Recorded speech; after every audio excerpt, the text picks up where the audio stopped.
นี่คือภาพบรรยากาศทางขึ้นวัดผาพึ่งบ้านม่วงคำตำบลนาตาลได้นี่คือถ้ำวัดผาพึ่งแต่ทางขึ้นนี่คือทางขึ้นวัดเพิ่นได้นี่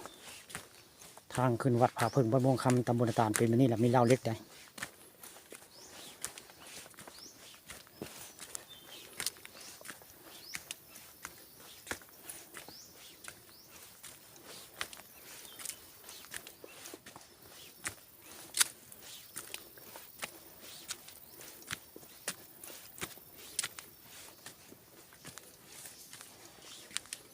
ลาวเล็กสเตนเลสพระทางขึ้นวัดเพิ่นก็ได้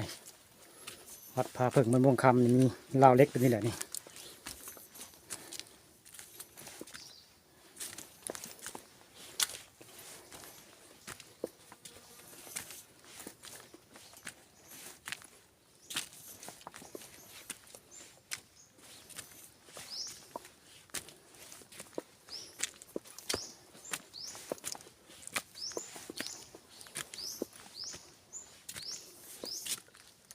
หมู่นี้เป็นศาลาได้ศาลาทางขึ้นเลยทิวทัศน์คักได้ตั้งใส่กุ้งโง่ทีนได้นี่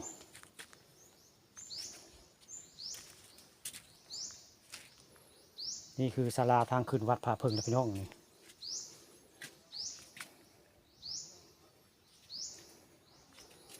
มาอยู่นี่คือปานหอคอยเลยนี่เตียพุ่นก็จะเป็นทางใต้ก็จะเป็นทางขึ้นมาได้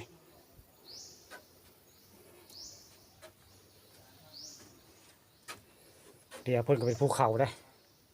พุ่นหลับไปทางเขาวงกาฬสินธุ์ไปทางพุ่นละบ้านโคกลางว่างั้นนะผู้สิมีเส้นทางได้พาผู้ซึ่งหน้าก็เป็นหน้าโศกหน้าโศได้ผู้